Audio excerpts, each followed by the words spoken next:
weekends ago and passed away on Saturday. Just want everybody to know to keep Sean and his family in your thoughts and prayers. He's going to be missed by a lot of people, even outside the club. There were people that liked him. So, Sean, and I don't know a whole lot about Sean's life. What I know about Sean is what I've experienced through the club.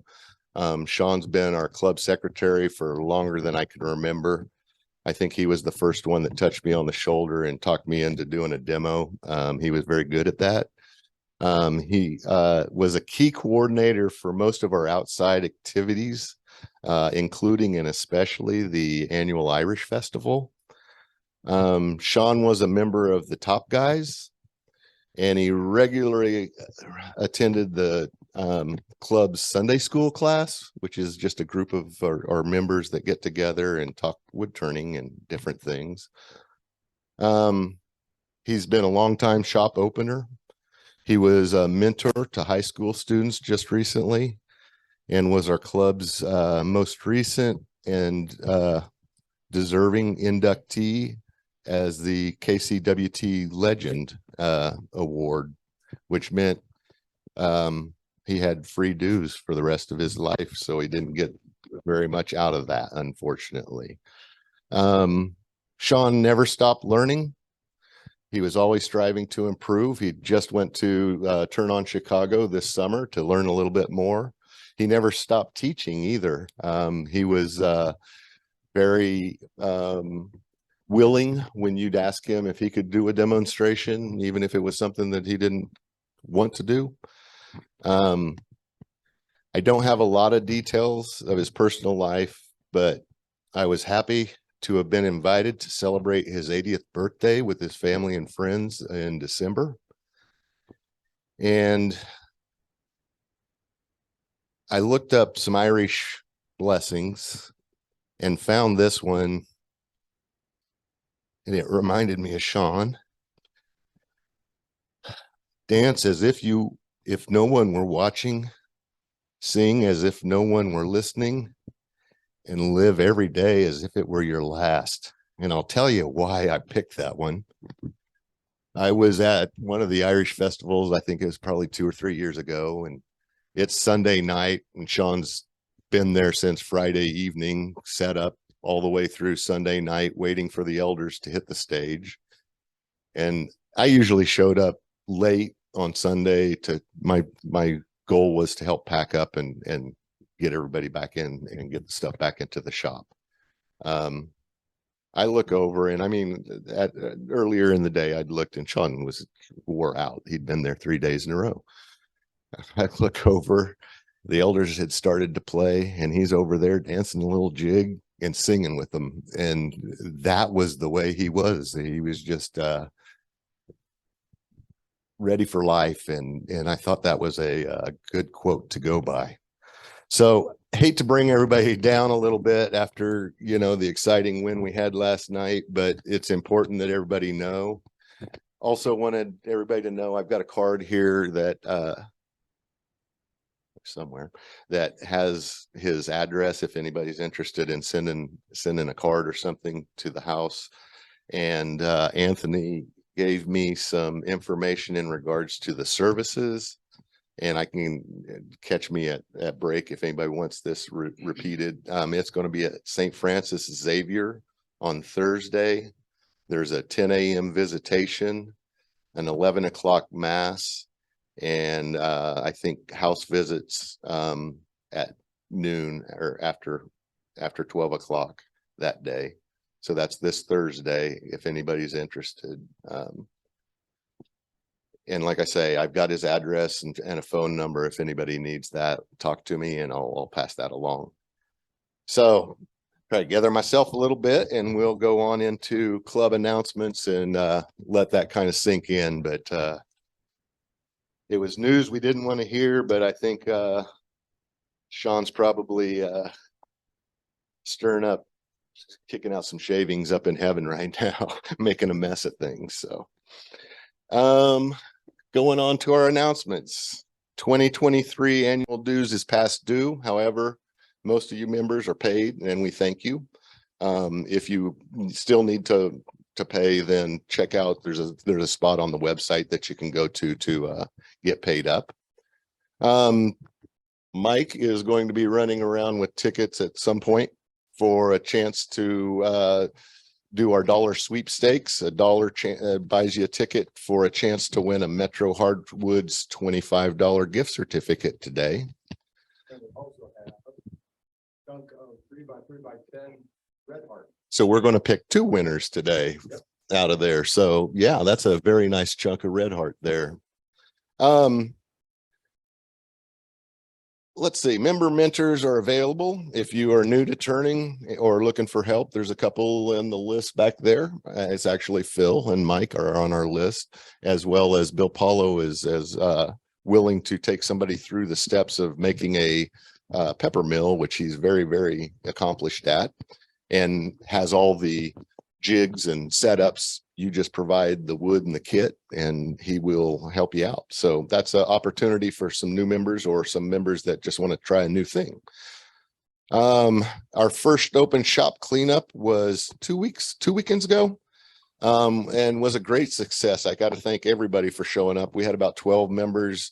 It took us about an hour and a half, and I asked to focus on this month to be organization. So if you look in the Craftsman toolbox, it's organized like you wouldn't believe. I'd like help trying to keep it that way. I went through one of the big cabinets and kind of organized and pitched some things out of there and got it cleaned up.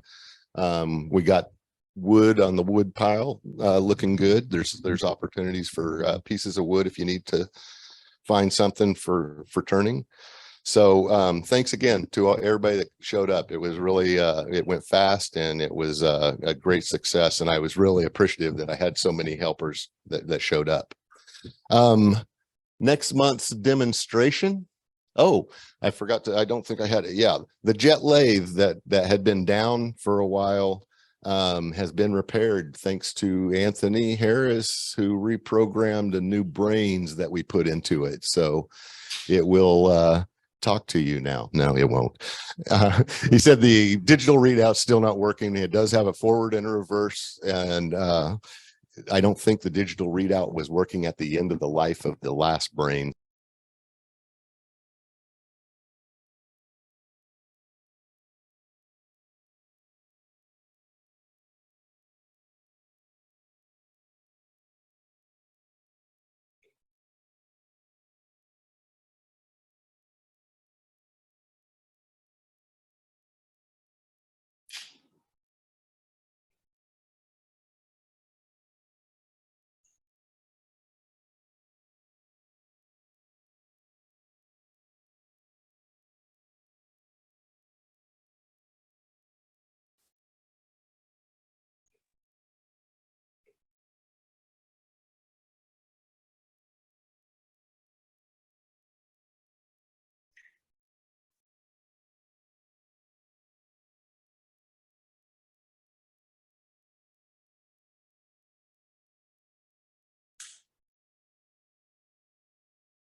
alone, and he was found the next morning, and unfortunately he had passed.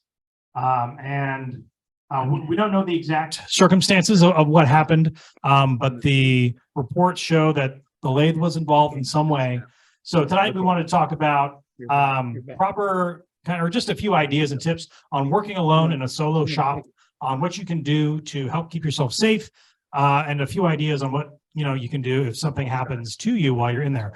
So the first slide here, this is more specifically about using the lathe, but a few ideas just to keep in mind and to get into good practice of thinking about. And this is not an exhaustive list. This is just what I came up with and talked to a few other people about.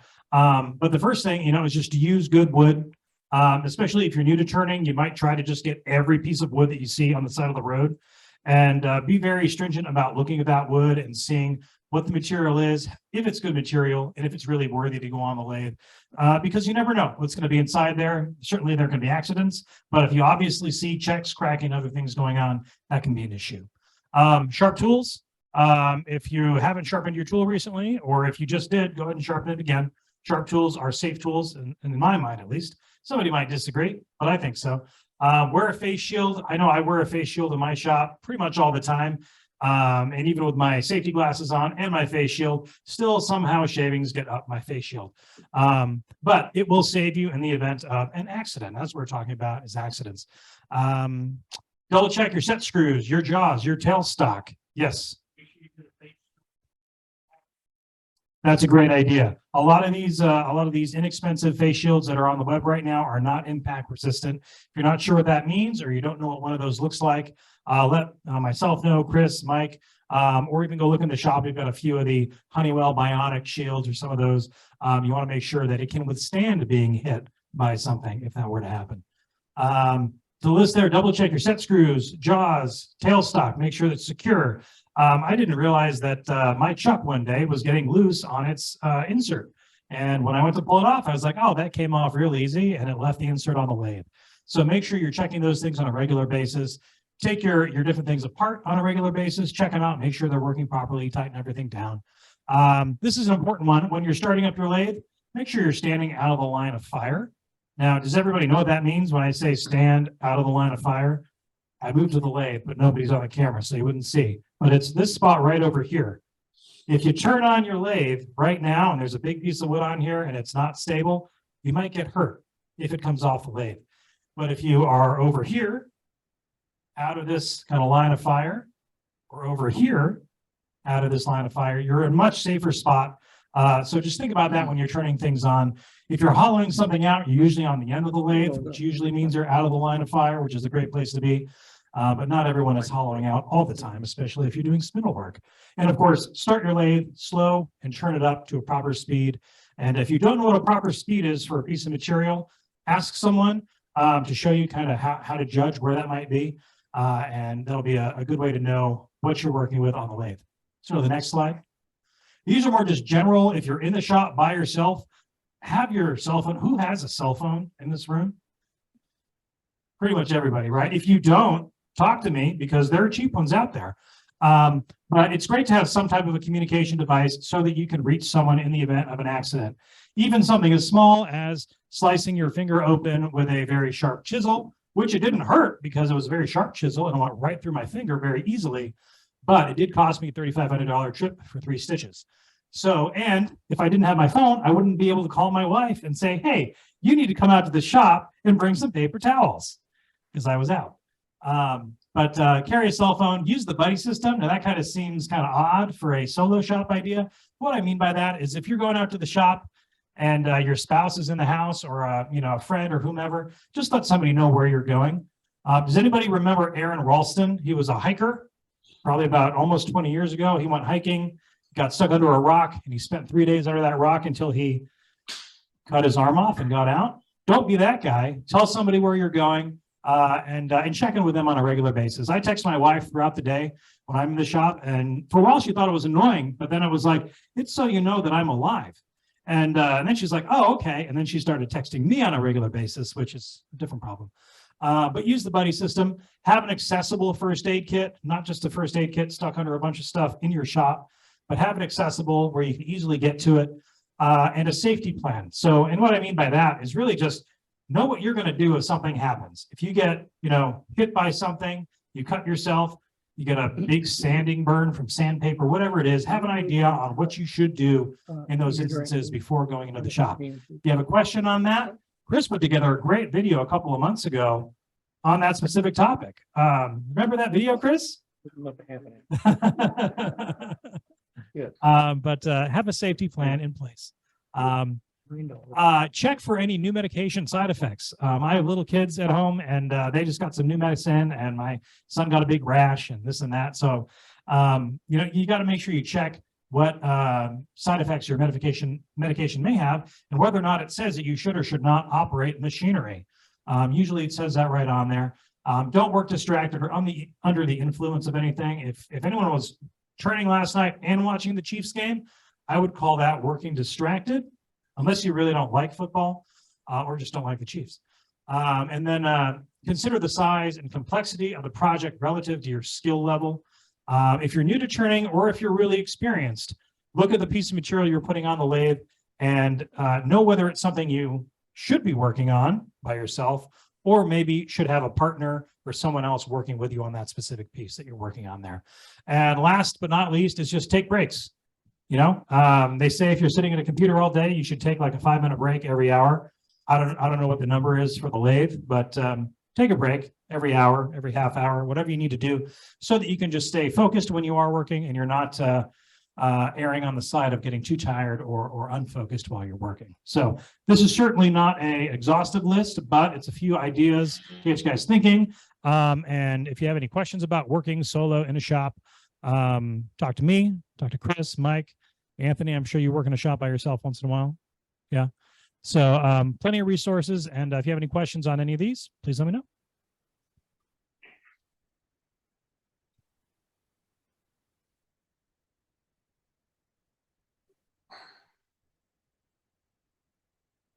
Hello. All right. Okay. As I told you, David Bartlett's going to come up here and he's going to demonstrate different ways to put things or mount things onto the lathe, different ways of holding them. And I've known David for probably about 12 years now. I think I saw it. I know I've watched you turn captive rings, and I've watched you turn a whistle. I can't remember the other. I know there was another demonstration in there, but he's been a friend to our club for many years. Actually, been a member of our club for many years, and has always been willing to help us out. He's got a lot of experience on the lathe. So, without further ado, let me introduce David Bartlett.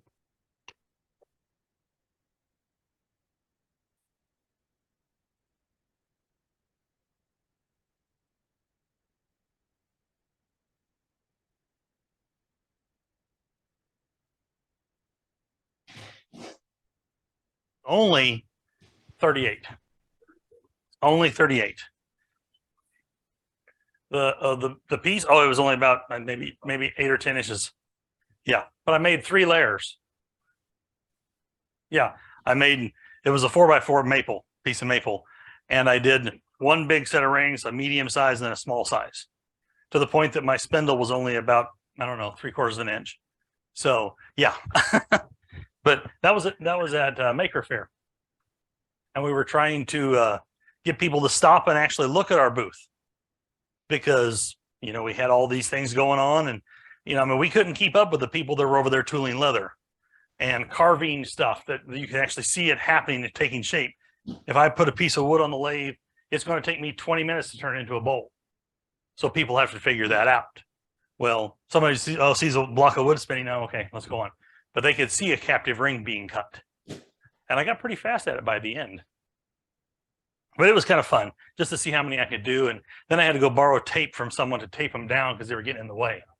And that was the hard part, because I think they gave me the worst blue painter's tape ever, because it just peeled in every direction. I couldn't get it straight. But anyway, well, thank you for the introduction. Thank you for the invitation. Yeah, I've been turning, gosh, I don't know. Let's see. I think I started turning about 2001, 2002, something like that. Joined the various clubs: Northland Woodturners, Kansas City Woodturners, Independence Woodturners. I've demoed for the Topeka Woodturners once or twice even. because I never miss a chance to go somewhere, even if it is Topeka. So, but one of the things that I learned, and I unfortunately didn't come to a whole lot of open shops, but the best thing about the clubs was there was all these experts, or at least they thought they were experts. Okay. And they never bothered, or excuse me, they were never bothered to give you information, right? How good was the information? Well, you know, it's kind of like that meme that comes around all the time of the three old guys sitting in the park. One advice? Sure. There's no guarantee how good the advice is. But there is definitely collective wisdom, and I'm a big believer in that we can all learn something from somebody else. Unfortunately, wisdom comes from experience. You know where experience comes from? Bad decisions. Yeah. There's actually an actual quote of that. It was by a bridge engineer. That's not somebody I want to be thinking about how they make their mistakes and coming up with that. But yeah, that's how you gain experience. And I will do some things tonight that are you might consider, whoa, that's unsafe. Well, there's ways to make things more safe, and that's what we're going to learn about. I really enjoyed the safety minute, even though it was about 4 minutes. That's okay though. That's good. Speaking of safety, that's why I had to bring up the impact resistant face shield. Not that I've had one where I needed it, but I was turning a burl. I didn't know that the bark inclusions were not stuck in the burl real well. So I've had a big piece come off the lathe on me too, but the bark inclusion started hitting me. And I'm like, whoa, hold on, stop the lathe and put on the full face shield. And like, aha, now once I got in there looking, and CA glue was my friend because I put everything back together. Then I covered it with blue painter's tape because I'm not going to get hit in the face while I'm hollowing something out of a burl. Because I still want to keep turning it. And I will tell you the moral of that story, that piece I was turning did turn into firewood because there was just not enough to hold it together. And I wasn't going to waste all of my CA glue. You have to be judicious sometimes on how you do things. But we're going to start out with spindle turning. I'm going to switch over to some faceplate turning, and then but before I go into those fancy 4-jaw chucks that everybody wants, right? Everybody have a 4-jaw chuck? No, that's okay. Tax season's coming up. If you're getting a refund, that's where I got my first chuck. I used my tax refund and bought one, and I was like, wow, this is awesome. But I turned for 2 or 3 years without one, and I didn't know that I was missing anything. I came to the demos and like, oh wow, that's really cool. Those chucks look pretty nifty. But that's not how I learned. And actually, after I got the chuck, then that's when I learned how to use a glue block. Otherwise, everything was a faceplate. So we're going to talk about faceplates and the old school lathe stuff. And if you think those 4-jaw chucks are new, they're not. Because I actually went to a farm auction. I was trying to wanted to upgrade from my mini lathe to a bigger lathe, and they had this old. It was an old. I'm trying to remember what the name of it was. It was the precursor to Delta tools, Rockwell Delta. It was a Rockwell Delta lathe, and I mean it was a nice big heavy lathe. I didn't stick around to see how much it sold for because all the other woodworking stuff was going way too high, so I didn't stick around. One block plane went for over $150, so I didn't stick around. I figured the lathe was going to go, but I was looking at the owner's manual. The guy still had his owner's manual when he got the lathe in 1949. And in that back of it was additional accessories you can purchase. And it had a 4-jaw chuck made by Rockwell Delta. And so I'm like, wow, I thought those were probably pretty new things. They're not. They've been around for years. Then I did a little more Googling. They've been around since the 1920s. So 4-jaw chuck, but of course a 4-jaw chuck was pretty expensive considering what your annual income was at the time. And they're still pretty expensive depending on what your annual income is. But then we'll get into those things like that. And I'm even going to talk about reverse turning, because not just, you got to finish the bottom of the bowl, right? How many of you have ever picked up one of those things over there and looked at the bottom immediately? I'll admit it, do we judge how good the turning is by what the bottom looks like? You don't need friends like that, okay? You talk to them right now, tell them that's not the case. Or if they reach inside that nice vessel you've turned, see how smooth that is. No, you make the hole small enough they can't do that. All right, there's tricks, there's ways to get around that. All right, so that's what we're going to start with. First thing I'm going to start with, though, and this is the part where I'll still bring it to the middle, okay? But work holding. make yourself something to hold your tools. Anybody here been frustrated at your tools and not being able to find them? This is just a piece of plywood, got a couple of rows out to hold the tools on it, and then it slides into the bedways of your lathe. I sent a picture of this to a friend, and when I sent it to them, I spelled it wrong. I put a Y on the end for some. I called it a lathe tool rack. Somehow it became a lathe tool racking. So for me, this has always been my lathe tool racking. So, but I can drill some holes in it. I can put tools away in it. Got little spots where I can put little stuff in. It's got some screws on top where I can stick things like that on it. So make things easy on yourself so you know where your tools are at. Because I think work holding, if things are convenient and easy, you're not going to have the lathe running and reach down and do this. Because that's a safety issue, right? A big time safety issue. All right. So I'll transfer a couple tools over here, just so I have those ready for later. Because I will make a few shavings, but not a whole lot. This is more of a demo about how to do stuff as opposed to, or how to mount stuff as opposed to how to actually turn something. Okay, so let's start with spindle turning. I just realized I need to switch the mic to the other side because I'm going to turn my head to the right a lot more than to the left. One of those presenter things. And I should.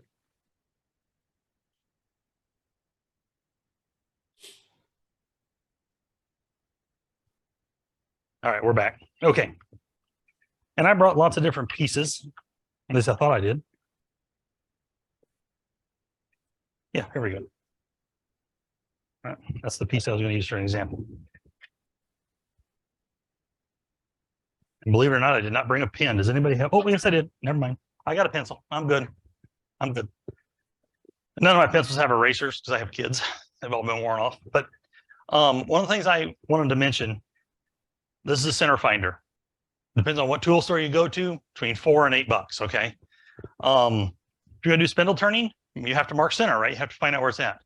And one of the issues with spindle turning is, unless you buy your lumber from somewhere that is reputable and you really trust, your wood is not going to be perfectly square. Okay. Now, if you go from corner to corner with a ruler and mark it, no problem. But look at this piece of wood. It doesn't have a corner on one side because it's cut off from a sawmill slab, because I have a friend who has a sawmill. So I can't measure from corner to corner because that's just going to be a wild guess. I didn't put the A in there for those of you who are familiar with the acronym. Okay, I have a wild guess. But notice there are two different sides to this. There's a side for doing round stock and a side for doing square stock. So what you need to do when you measure this, let me see if I can get it in the right. No, you're good. I'm just going to show. So you do it here, measure it, and then, but you got to do all four corners. And this is where the good part about that it comes in. Normally I'm doing this straight down, but I understand you're having technical difficulties with your overhead cameras. So, whoops. There we go.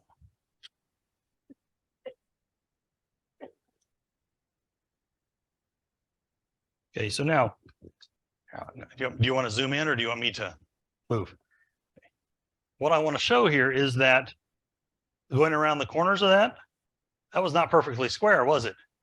Because my center is in a different place. Okay, so what you're doing here is you're marking out your center to find among the four lines where the center really is. So of course you got to do that on the other side too, so you can zoom back out because this part's not exciting. There are lots of other ways to mark centers. If you got a corner, four corners, it's awesome. Very easy to mark centers, right? So now I got the centers marked on both ends. So now I'm ready for spindle turning. And I use a center punch because I'm lazy. Okay, to mark my center. All right, so I marked my center on both sides. All right, so that's done. Now you could also use an instrument of percussion if you have one handy, because you have to start this, right? You have to mount this on the lathe somehow. So that comes down to our centers. Your lathe probably came with one of these guys, a 4-prong center, but familiar, or maybe a 2-prong center, depending on how old your lathe is. Okay, and it's a great center. It really is. I use it for a lot of different things.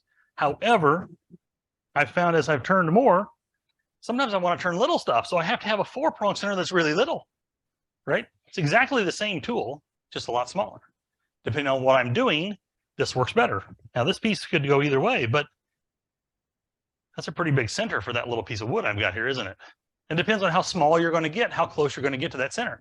Because here's one of your safety tips. Your hard, high-speed steel tools and this do not go together. All right? Anybody had to resharpen after you hit a center? Yep. I was going to say, and if you're not, I think you're fibbing to me.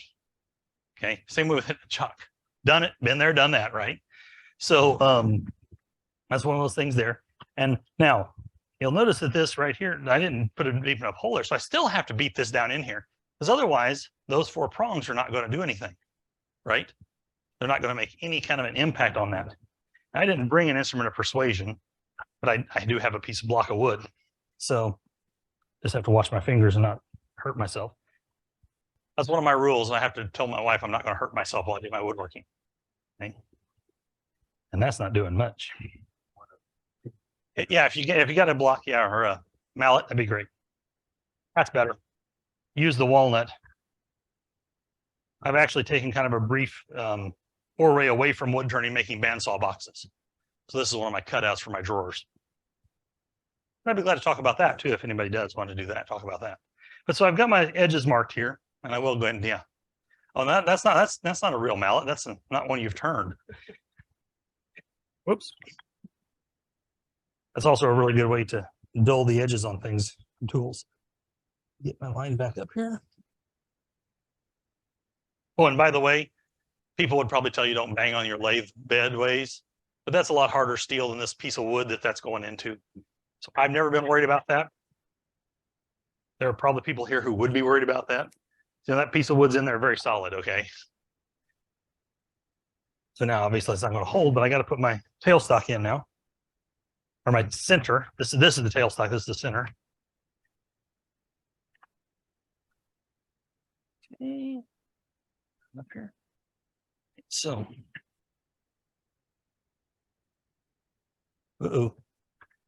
there we go. All right, so we're mounted in here. That is a massive tool rest. That's okay. You can always turn little on a big lathe, but you can't turn big on a little lathe, right? I've heard that before. I don't know if that's exactly true or not, but I've heard it. Now, you talked about safety stuff and whatnot. My son's in Cub Scouts, so somehow I managed to be the person who gets to do all of the demos and the woodworking projects for our den every time, which is fine. I like doing it, but I also like pushing the limits of what they think they can do. Okay, but I had to come up with safety goggles for everybody. And I'm like, well, this is the best safety goggles for our kids, right? Then I thought to myself, well, this is the best safety goggles for us too, probably. Because I don't have any issues with things getting down inside my glasses with these. Plus, they go over my glasses. Amazing. Even though my wife giggles and laughs at me because I have these marks around my face when I come out of the shop. That's okay. I don't have stuff in my eyes. Snow skin, I like that. That's good. Yeah, snow skin, that's good. I like that one. So, all right. Here's your out of your line of fire, right? And I did not check this before I started. Ooh, somebody was turning really slow.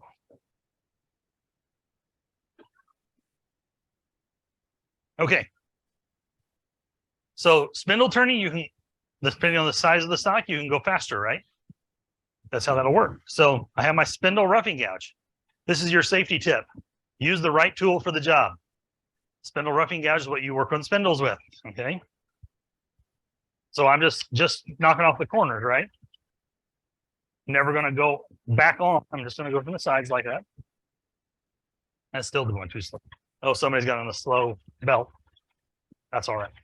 So now, obviously, that's what I'm doing. I'm just knocking the edges off, right? You can do that with a skew chisel too. You don't have to use a spindle roughing gouge. And good way for you to practice, right? So that's the 4-prong chuck or 4-prong drive center.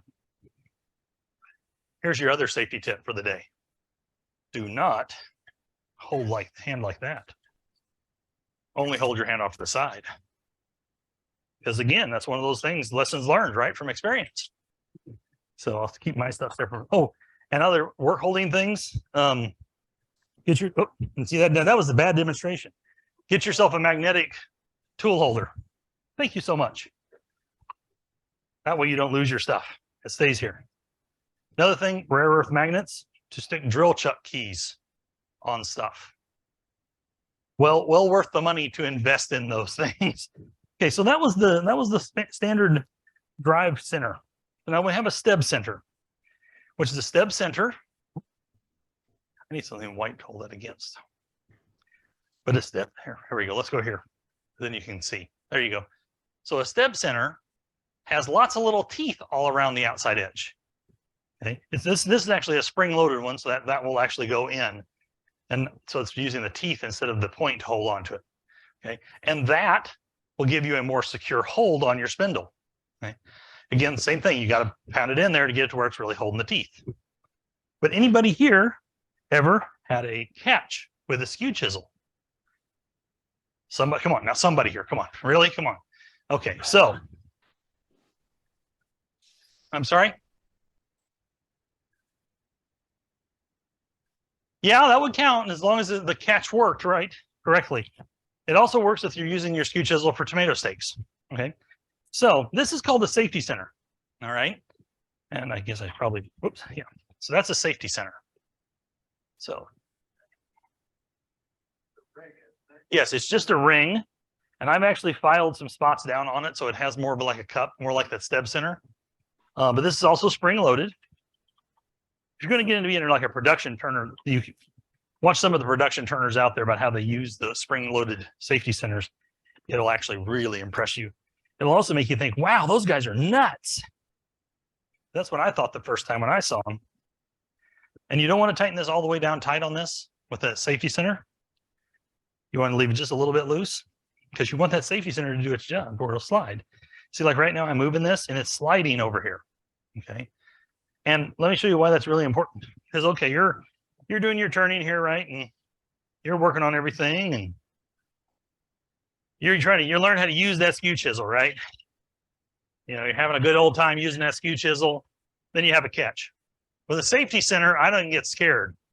It doesn't make me jump as the piece goes flying off the lathe. Okay. And that's actually how I conquered my fear of skew chisels. Because I knew I wasn't going to have a bad catch. Okay. Don't anybody go out there and intentionally stick your skew chisel into your piece if you got a four-prong center in there. Okay. So that's a way that you can use that. Okay. So, you know, because like many of you had that one bad catch with a skew chisel, then you put it back in the drawer, never to touch it again. It's a scraper. It's a very effective scraper too, really. And don't forget that tools are multi-purpose. Okay. So that is a scraper, like you said, also works for just regular old spindle turning as well. So I'm spindle turning, you know, and anybody here ever been known to hog out wood? Anybody know what that means?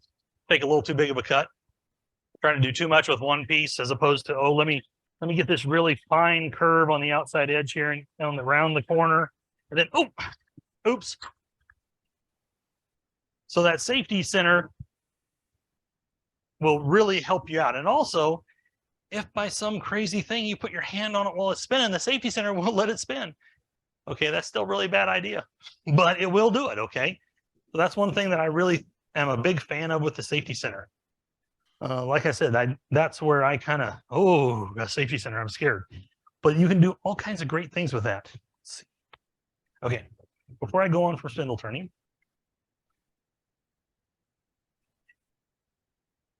we'll talk about the tailstock for a minute. Now, say I got something mounted over here in a chuck, really nice, holding on to it. Well, if you have a little bit better higher end chuck, it's going to come with a different cones, all right? And depending on what you're doing with the cones, because you may need something a little bit bigger to hold on to something a little bit wider. Well, this just goes on here. There's a little tool that you put through a little ring here, turn it around until it fits in there. Then you put this center on. Now, anybody here ever turn a goblet? Anybody ever cursed when you turned a goblet because you had to reverse turn it, right? Take this end right here, put that on the lathe the other way, this direction. And that goblet will go right up inside there and keep it nice and safe when you're finishing off that little teeny tiny spindle, right? Because I know Mike, he likes the little spindles, right? We'll make that thin stem. Put this on here like this, that'll hold on to the end of that goblet So you can turn that nice thin stem and make it hold out a little bit better. Now, that's one option you can do there. Okay, also, because that's one of my, when I learned that, I was like, oh, I'm going to go buy one of those. And I did. I went and bought a new center for my lathe right away because I was trying to turn goblets. Okay. By the way, goblets with captive rings, really cool thing. Even more cool if you can break a ring and put them over top of each other. So, but you got to be really careful. That's why you got to do that on the first 2 rings you turn. Because if you break it, you have more room to make more rings. Because that's not going to work every time. That's another one of those lesson learns, right? Okay. All right. Spindle turning. Where's my top guys at? Top guys? Okay. This is a collet chuck. Okay. Still a spindle turning. Well, I call it very unique things when it doesn't do what it's supposed to. But this is for my little lathe. Okay. So obviously it's not, I'm not going to be able to show you through the whole thing here. This is just a piece of all thread and with screw thread in there. And I would run this through my lathe and then put it in here like this, then use the handle I made on this end to tighten it down. It's going to pull it down tight into that Morris taper. And as it does that, it's going to grip that 3/8 inch dowel rod real tight on those tops. This is actually a metal machining tool, or collet chuck, not a, let's see, yeah, 3NC. Matter of fact, I think I was in this club when I discovered this. The next thing I know, everybody's wanting to order them. So we did like a big group order. So I can only imagine what that metal smithing shop that we ordered that from wondered what we were doing, that we were ordering. Yeah, I think we ordered like 10 or 15 of them. How many 3/8 inch collets do you really need? Okay. But anyway, that's a really nice one to use if you're doing things where you know you got a spindle size you're going to start with. Okay. It's also still spindle turning. Let's see. And oh, my pin chuck. Oh, talk about drill chucks next. Okay. So let me take this other one out of here. Trying really hard not to bump your camera. Because I saw how much time you put into setting that up. Okay. So drill chucks. I know you all have probably seen someone use a drill chuck to drill a piece that's on the lathe and this side is spinning, right? Well, yeah. I mean, that's how that works, right? Because you're going to use this spot, it's going to be turning it and you're going to drill into it, right? You can mount this on the other side too and use that as a holding chuck. Now, this is actually a dowel chuck, and I'll send this around in a moment. Actually, I'll send the drill chuck around instead. The drill chuck, like you would get like on your drill press at home, or like on that drill press right there. It's got 3 points, sharp points, because it's going to hold a metal drill bit. 3 sharp points hold the metal drill bit really well. This is actually a dowel chuck, where those 3 points inside there are filed off. So it'll hold onto a piece of wood, a dowel. Okay, because it needs more size, more spin. Because if you tighten a regular drill chuck down on a dowel rod, it's just going to bite right into those fibers. Okay, and so yeah, crush them. It's just going to crush those fibers. So you have a good hold when you're doing that. What if you want to use that dowel rod a lot? Okay, well, that's, that helps. And here's what I was talking about, that rare earth magnet. Buy them, they're cheap. I know where my drill chuck is at. Oh, I drop it on the lathe. It stuck on my lathe. I don't have to go looking through a pile of shavings. Okay, I'm assuming you all have piles of shavings by your feet. I'm not the only one that doesn't clean my shop up every time. Okay, so that's a really handy thing there. So the rare earth magnet, that's a drill chuck. This is the dowel chuck. Hey, that one actually worked good. So just happen to have a dowel rod, right? This is actually, this is my stuff for my whistles. That's one of the pieces. You mentioned whistles. I pre-cut those, so I've already got them. And oh, that's not showing. Yes, that would be the fipple piece. Yes, right. Yeah, we had quite a laugh over those are called fipples. That's actually the real name for musical instruments that holds those.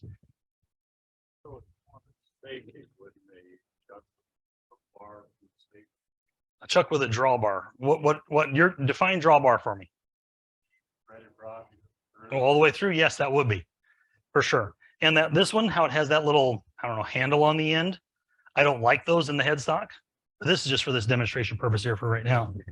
But yeah, if you had a rod, one that did have a thread screw thread, yes, I'd go ahead and put it in and have it all the way through the end. That's just going to give you an extra measure of safety.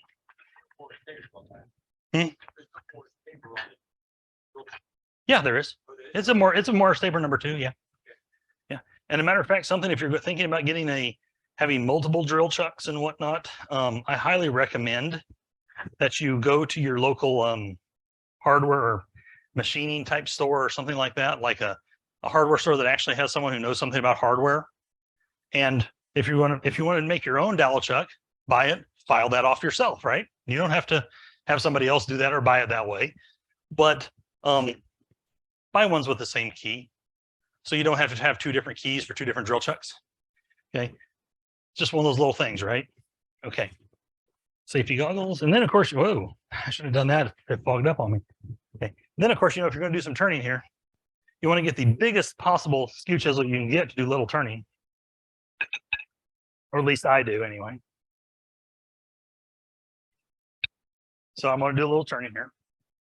That's still too high. Just afraid of that.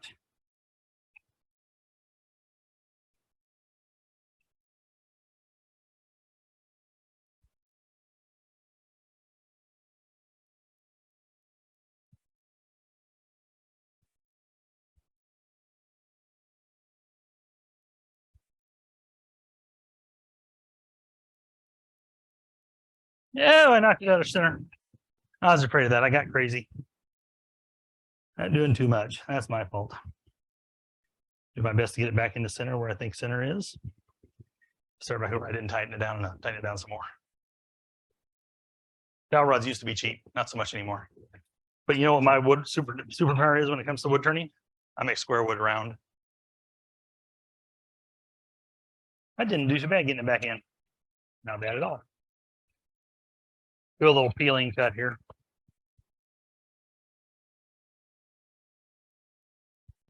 Try and knock it out of center again. Goodness gracious, what am I thinking? I'm trying to show off is what I'm trying to do. It's not working out for me.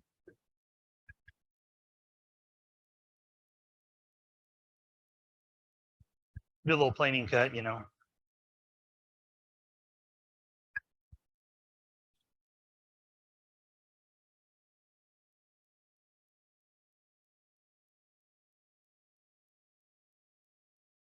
Oh, there, I had that catch on a skew chisel. I did that purely for demonstration purposes.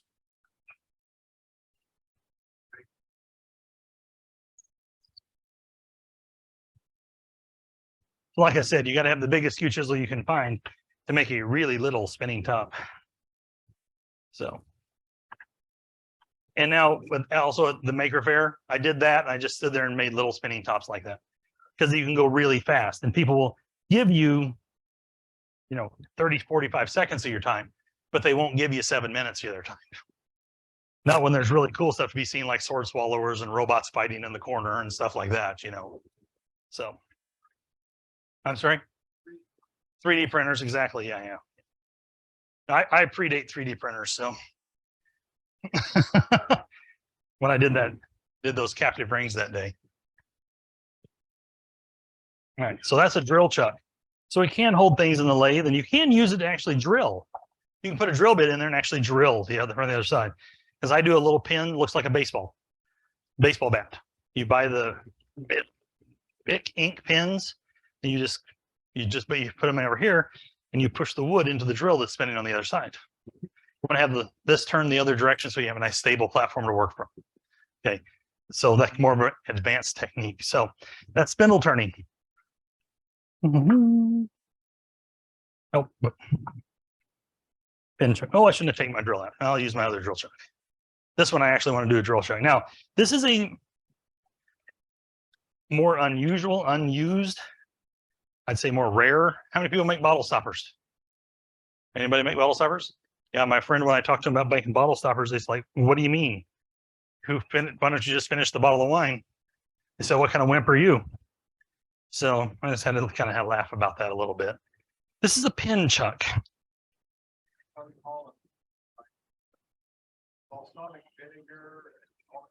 There you go. Yeah. So a pin chuck is a chuck. It's got a little flat spot and a little rod that goes in that flat spot. So you have to mount that in the lathe, in the screw chuck, or drill chuck, excuse me. I looked back there and I'm thinking about what's next. Shouldn't be thinking about what's next. I should be working on the project in front of me, right? Just tighten this down. This is kind of an old school way of doing this. So you got your pin chuck right there, your pin. I've already drilled my hole for my bottle stopper, okay? So I put this in here. Now remember the lathe is turning this way, right? I'm scooting this on here. And then as I twist that little rod inside there just moved against the other side of that flat inside there. So it's holding on to that now. And that's a secure piece. That rod is holding that. I can't move that more, okay? Take it off the pin. I just turn it the other way, slides right off. That's a pin chuck. But I would only recommend getting something like that if you're going to turn a lot of bottle stoppers or you're pre-drilling that. And that's what I did for a while. I did turn a lot of bottle stoppers. Had a lot of friends getting married. A lot of people got bottles of wine with a custom-made bottle stopper. The really friends I really liked got the goblet. So they didn't get the wine, but they got the goblet. I figured they had enough of my time and energy if I made a goblet for them. But okay, so that's that piece. All right, let's move over to that exciting thing of faceplates. I only brought one to show off because I think pretty much everybody knows what a faceplate is. It comes with your lathe, right? Depending on the size of your lathe, you might have a big, heavy, really big, heavy faceplate. If you're going to use a faceplate, anybody got a drawer full of drywall screws somewhere? Throw them out if you're going to do wood turning. Do not use those to secure a piece of wood on a faceplate. Because this lathe here, I think this is do a 20-inch, right? I think it's 10-inch. So to do a 20-inch bowl, you can mount on there, okay? If you're using drywall screws, I don't care if you got 100 of them. They're still brittle. They're going to snap. So get a good steel drill, or screw. And this, I actually have discovered these star drive screws lately, okay? Because I can put that in my impact or drill and really get that, it'll hold on to it really nice and tight. It'll drill that down in there really well. Okay. Spacs, yeah, that's a name for them. Yeah, that's a name for them. That's actually the ones I like, is the Spacs. I wait till Menards has their annual bag sale and I go buy 3 or 4 bags or boxes of them to put in the bag, so I can get 15-20% off. I'm cheap, I'll admit it. Okay, I'm not easy though, in case anybody was wondering. So now this has only got 2, but this is a little tiny piece of wood. Okay? I didn't mount a big piece here, right? This is a little one. Now, pretend this was a bowl, right? This is the mount that I'm going to put screws in there, right? So this is going to be the inside of my bowl because I've drilled holes down in there. I mounted those in there, all right? So this is going to be the inside of my bowl. With a faceplate, that's your limitation. Wherever you drill the screws into is going to be the interior of your bowl. That's one of the limitations there of it, right?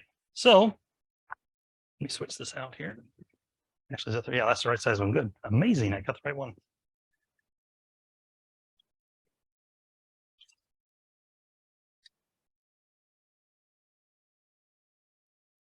Uh-oh. Microphone cord's trying to get in on the show. Don't want the microphone cord getting in the show. All right, so it just mounts on. You just buy whatever faceplate fits your lathe, right? So that's mounted in the faceplate. So if I was going to turn a bowl, I'd get this nice bowl going here. This is about the right size for a tea bag holder, something like that, right? Some little piece that you're going to work on. Before you do that, measure how long your screws are. Anybody hit a screw with your tools while you're working? Yeah. Measure how long the screws are. Just hold the screw on top and okay, man, draw yourself a line. Don't go, that's your line of no return. Okay, don't go past there. That's one of those pieces you want to know too, because a screw will mess up your tools as well. And then you get to spend time at the grinder, getting your tools sharp again. Okay. Nope, it goes back over here.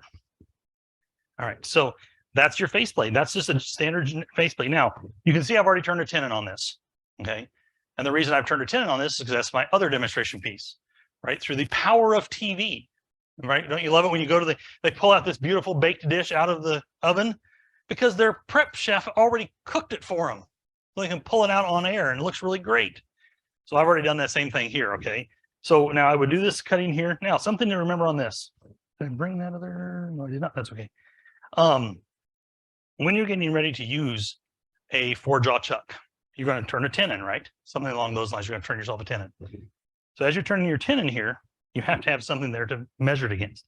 Well, I like to use a straight parting tool, 1/4-inch parting tool.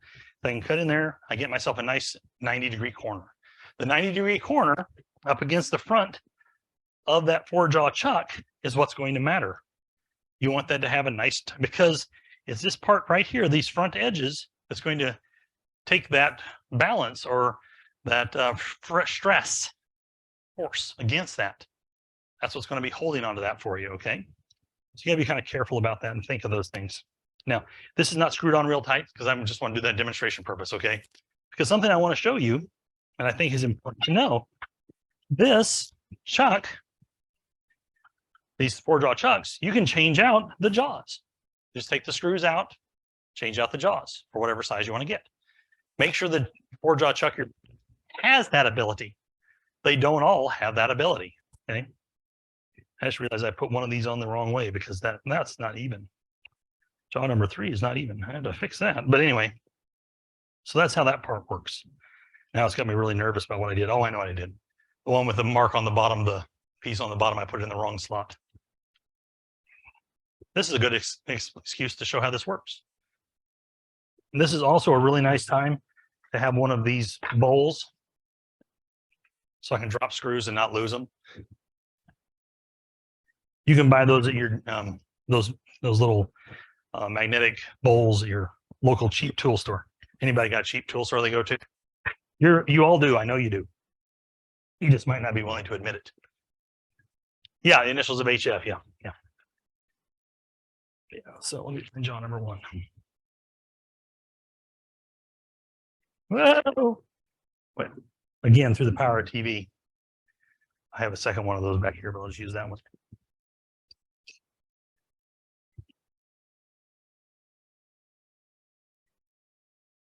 Sorry for the microphone there. Okay, so there we go. Yes. Mm-mm. It's actually wet sand, so you had a bowl with oil in it, so you just depend for sanding. Well, this guy knocked off the one. Well, careful. I did it 3 times. And so Glenn walked up and he dropped the bag in a bowl, or actually a regular bowl, but it was on the leg, so the bag is tight. Through the bowl. I just dumped the bowl of oil. It's a great idea. Yeah. If you ever come to the Northland Woodturners, these magnetic bowls are quite a popular raffle item. Okay, so now I got it in there now. Now it's straight. Okay, so now I can show the other part of the demo. So before I go to that, though, go back to the 4-jaw chuck thing here a minute ago. And okay, another faceplate thing before I leave the faceplates. This is a screw chuck. You probably know that your 4-jaw chuck comes with a screw chuck. You can also buy a screw chuck. That's just a screw chuck. Okay. This one will actually come loose in the back to allow you to change the size of screw in here. Why would that be important? Anybody ever replace a knob on a dresser or on a pole on a cabinet or something? I replaced the poles on because one of the poles got broken. I replaced it on my daughter's dresser before we sold it. Hey, they didn't know it wasn't the same pole that didn't match all the others because I painted it to make it look like the others. So, and that's just a straight screw chuck. So that goes in your headstock. And then I have got an extra pad here so it can go up against it and be soft. And I don't have a trouble with losing that and whatnot. And if I hit it with the tool, it goes up against that little soft pad there and it doesn't hurt the screw chuck. And that's got a good Morris taper. That actually stuck. That's a screw chuck that's just by itself a screw chuck. And they come in all shapes and sizes. Okay. I actually happened to buy this at an auction. So, and that will let you start a bowl on it, okay? The same deal with the faceplate wherever the screw chuck goes is going to be the interior of your bowl. Okay, and that's fine as long as you think about that before you start turning the bowl, right? Okay, but if you forget, oh no, look at the grain pattern, that's really pretty. I wish I had it the other way. Anybody ever done that one? Yeah, we've all right. Oh, the grain, well, I'm losing that really pretty grain because it's inside of there. Well, there are ways around that too. So we'll switch over to the 4-jaw chuck where you have a screw chuck. That's why I've got this one ready.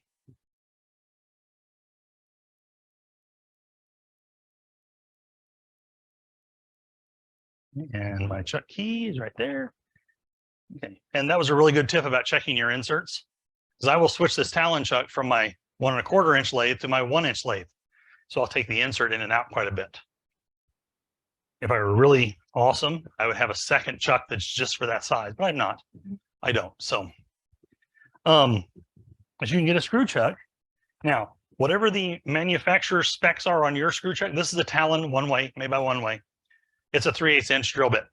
Okay, so you drill a 3/8 inch hole in your bowl, right? Okay. So that's what that will go in there. But you got to go ahead and put this in here, and it just goes down. The jaws just tighten right down on it. And as you're tightening it down, rotate it around a little bit so it seats in the right spot. There you go. So it seats in the right spot. Then I've seen people do this with the lathe on. No, don't do that. That's silly. That's just going to get yourself hurt. So, and this just screws right on down here, on down and tight, until it goes all the way up against that. But what about something I didn't mention that I need to go back and mention? What if it's not really nifty and flat like this? Well, I need that to mount on those 4 sides, right, where it's nice and flat, don't I? So I get out my chisel, use it as a scraper, I'll scrape that down until I get it nice and flat and tight up against there.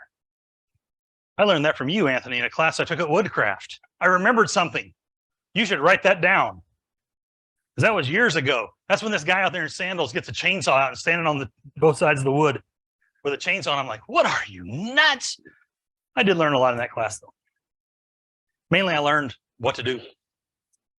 So, and you just get that down until it's nice and flat. And that's just going to require some of that manual labor. All right, for you to do those things, get that nice and flat so it fits on that jaws of that chuck. Okay, so that's the screw chuck that goes in your 4-jaw chuck.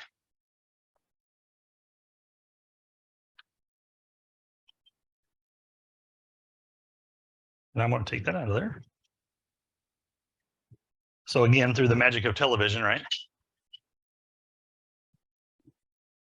I already have this piece where I put that on there, right? So I've cut that tenon from the faceplate or whatever, or however I've done it. So you can mount a bowl between centers. Okay, I've done it many times, especially when it's an uneven thing. Now here's where I need an overhead if you guys can do it for me. Here's that part where I was telling you about needs to be flat up against that. I can't even squeeze a fingernail in there. Although that one I can, so loosen it up, tighten it again. Use your tailstock, bring that up to push that against there too. Use that to push that against there. That's really handy. Yeah. So now I tighten it on this one side. I'm also going to go around and tighten it on the other one too. And if I'm turning against here, you know, making this bowl and I hear any kind of chatter, I'm going to check 2 things. One, I'm going to check to see if it's me chattering because I'm scared. That's the first thing I'm going to check. And it might be because it's a pretty good sized bowl. This one probably wouldn't scare me, which is probably a bad thing. I probably should have it scare me because I'm not respecting it. However, I'm going to take a look and see whether or not any of my 4 jaws on this chuck are loose. And if they're not loose, then I'm going to go, or they might be, you might be able to see it. Or you can just grab your bowl and wobble it back and forth. You'll be able to see it move. Okay. Take it loose, put it back in there, tighten it down. Now, something really important to remember, each one of these 4-jaw chucks have a number on them. So you're going to take your pencil and mark the jaw out here where it goes up against there. And I do it that way up here. I've seen people just like take the one and go kind of center it, eyeball it. Anybody measure by eyeball? Or are we all engineers here? Okay, yeah, eyeball, measure by that. So mark where that number 1 jaw is, because then if it ever comes out of the chuck, you can put it right back in the same place and it'll already be centered again. Like, that's one of those experience things. Okay. So when you're doing that, you're getting that ready. That's how you do that. Okay. And that's one thing you got to remember on that. Now, the one ways come with either flat jaws or serrated jaws where it'll grip better. Don't trust the serrated jaws to grip. That's not their battery roll. You want that flat 90 there against that edge, because that's what's going to keep it from doing this. Okay. That 90 there, that's going to keep that from doing that. So, oops. No, I'm not going to do any of that turning for it. However, okay. This is also a chuck, but this is a 3-jaw chuck. There we go. Got it for the overhead. That's a 3-jaw chuck. Well, where do you use the 3-jaw chuck? It's when your wood's already round. Okay. This is actually a machinist type chuck. Notice the points, not meant to grab onto wood, but it works great for doing small things. Before I figured out I could put a dowel rod in a drill chuck, this is what I used, because I didn't know any better. I'm like, oh, I bought an extra tool. Anybody here like buying tools? Right? Just like buying tools? Yeah, sure. Everybody, he who dies with the most tools wins, right? So, anyway, this is actually, it uses to change it like that. That's where that changes. That's how you tighten and loosen that. That's another kind of chuck. Right? But what about if you want to remount something on the lathe? You know, I got this little bowl here. I roughed it out and then I stuck it in a plastic bag to let it dry out. Should have opened the shavings up and let it dry out more evenly, but then turn it in, take it out, and I didn't do all that. Okay, I just let it dry out in a box of sawdust. That let it dry out okay. But what do I do? I got to get this back in round because it was out of round. What do I do? Well, if you have a bigger set of jaws, you can just expand the jaws out until it kind of expands out and pushes on them. Or what you can do, take this off here.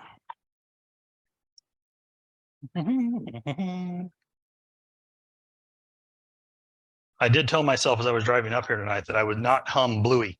For those of you who know who Bluey is, that theme song. Right? Yep. Actually, it's Mum because it's an Australian show. Yeah.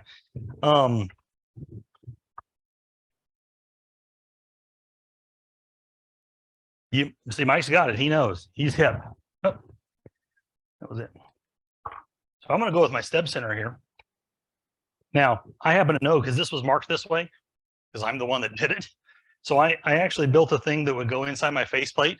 You just make a little block of wood that fits inside those jaws. You drill a hole through it, then you keep a nail. I don't remember how big a nail I've got there, but it's a nice size nail. You put that block of wood inside there and then put the nail in it, sit down there flat, hit it. That marks your center point for when you're going to reverse turn that bolt. So you exactly know where center's at. So that's one of those tips you learn from experience, right? I saw somebody and they're like, oh, we got to buy a jig to do that. No, make your own. You're a wood turner. Okay. So I want to put this on up to here. I'm going to move this up. Now I know that's up there, right? Oh, you guys with your big tools and stuff.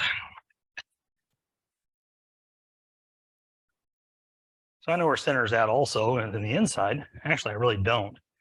So I'm going to put this up here against this. So now I'm not going to turn this on because I haven't checked it all. But if I'm putting my tool rest up against here, because that's how you measure if you're centered or not. Pretty close to center. That's pretty good. By having that point on the back end, I know where that goes, where that's at. And you can do that between centers because this bowl's still, I don't know, good 7/8 inch thick or something like that. So you can do it between centers to start it long enough to get that spot where you can put your chuck on. Because that's all you need to get round here is that spot where the chuck goes on.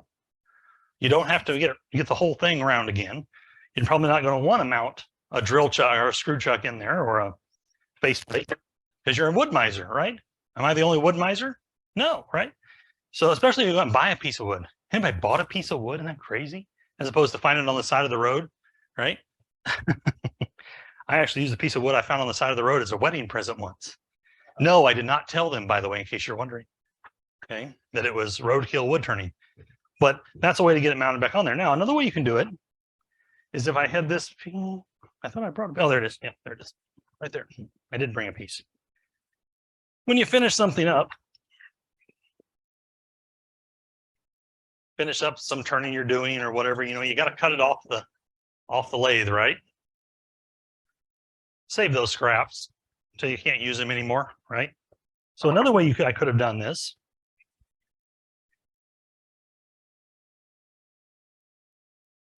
And again, for demonstration purposes, right?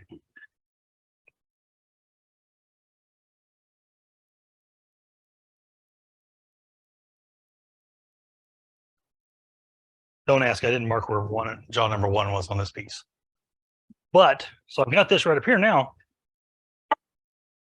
And put that up on here. And this is not big enough, it's not deep enough. I would have to have a longer piece to mount this particular bowl, because I got to get down in the center here. But you turn yourself a piece long enough to make that, and you mount it up in there, and that's going to hold on to that. You bring your tailstock up. Now you can establish that spot where you can put your chuck on. Okay, that's called a jam fit chuck. Now, somebody here who used computers a long time ago, like myself, you had something called mouse pads. They used to give them away free. They work really good as that pad to mount up inside there. Piece of carpet remnant. They give those away at free at Lowe's and Home Depot. Okay, there's little shelf liners. Yeah, that would work really well. Yeah, some shelf liners though I've had that are really full of oil. You don't want to buy really cheap ones, because if it's in there and it starts spinning, it could actually squish the oil out of those shelf liners. That's what makes them sticky, and squeeze that inside your wood. If you're using a really expensive piece of wood, maybe stay away from the shelf liners. Learn the hard way. Okay, so that's one way to do that. So that's just that. Now, another way to do a jam chuck is to actually drill out the center. Okay, to actually cut part of this out, because maybe you've made something really cool that's really small.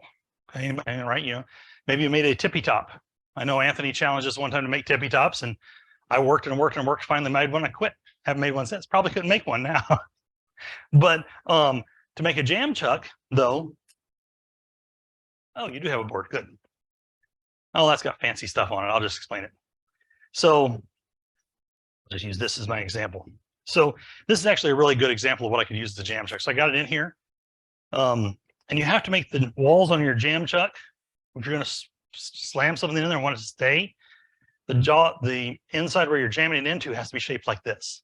It can't be parallel lines, because parallel lines will not hold on to the piece, right? Because it's just parallel. You need to have it so you can actually put some force and push it in there and make it actually go in there and stay. Okay. Otherwise, it's not going to be a jam chuck. It's just a parallel line chuck. Now, if you do make your jam chuck and it's not quite tight enough, you can use some Kansas tung oil. Anybody familiar with Kansas tung oil? And that'll make those wood fibers in that jam chuck expand just enough to hold it till you can finish the piece you're working on. Okay. Mine's Kansas tung oil. Some of you may have different varieties, Missouri perhaps, and other places. But that does work for that. Now, I would advise against using Kansas tung oil on something you're going to give to someone else.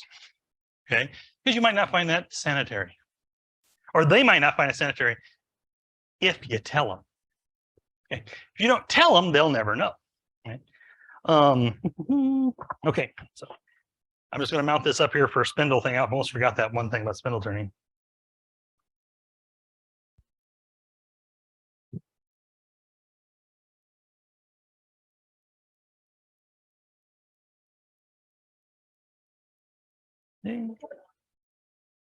So, and this is just going to be just for an example, okay? I haven't marked centers on this or anything like that. It's just purely for an example. So you're turning this really nice long piece, right? Like those goblets we were talking about a little bit ago. I have that nice line, tiny spindle, right? You know, well, wow, that's a really tiny piece. You get that down to round, and as you're cutting on it, you can feel it flexing and wobbling, right? Feel it flexing and wobbling. Well, they have these things. You can find plans on the internet. You can make your own. I bought mine at a farm auction. I'll admit where mine came from. And it fits down in here. Slide it down inside the lathe. Bracket like so. You tighten it down. Then you adjust your arms to where your piece, I'll use a tool for example. So your piece goes through there.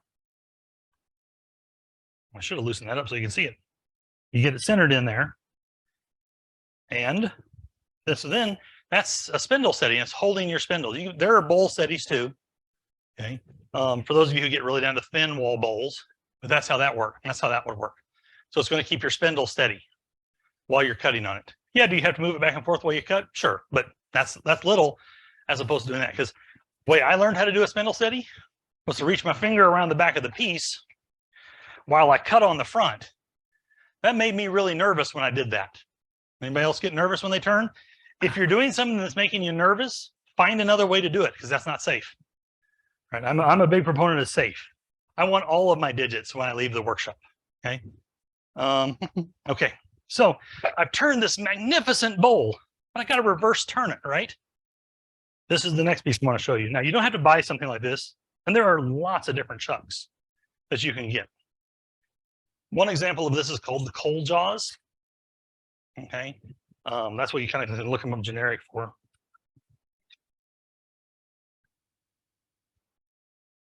Oops. So this just goes on your chuck, like how I showed you how that one comes off. Okay. And then you use your chuck key. You can move these buttons around to where they need to go to. Get this out of the way for video purposes. Okay. And then you make this really nifty big bowl. I'm going to borrow a bowl. I'm sorry, whoever this is coming from. I'm going to guess that's an Anthony thing. But then you bring the chuck jaws down. I have to widen this out first. You open it up, you put your bowl in there. Then you tighten those jaws down on it, or the little rubber bumpers. I'm sure they have an actual name, but then you can turn the bottom of the bowl and make it look really pretty. Okay, again, like I said, those friends that are going to check the bottom of your bowl to see how well it's done, you don't need friends like that. Okay, we'll drop those friends. So I knew that was going to happen eventually. At least it didn't completely disconnect. Thank you for demonstration purposes, sir. Wait, let me line the grain up there. There you go. So I only have one last thing to mention, which is the burl, the odd shape. How do you mount that on the lathe, right? Get this guy off here.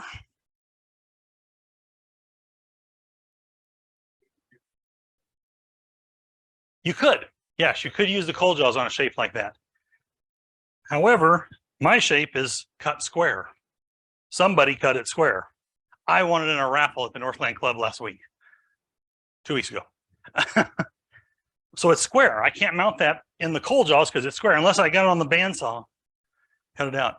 Something to do to make a template for yourself to get something round before you start turning. Anybody turn that log you start out and it's really has 4 corners and it's beating you up. Get out your compass. Remember those things you put in the center and mark out, make you mark a square circle. Use a pizza box lid. That's what I did. Or a box lid or box of some sort.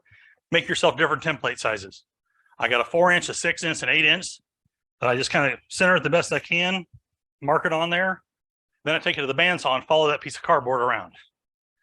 And if I hit the cardboard, what am I out? A piece of cardboard. So I make another one. Okay. That's a really good way to get round to start so it doesn't beat you up while you're turning on the lathe. Okay.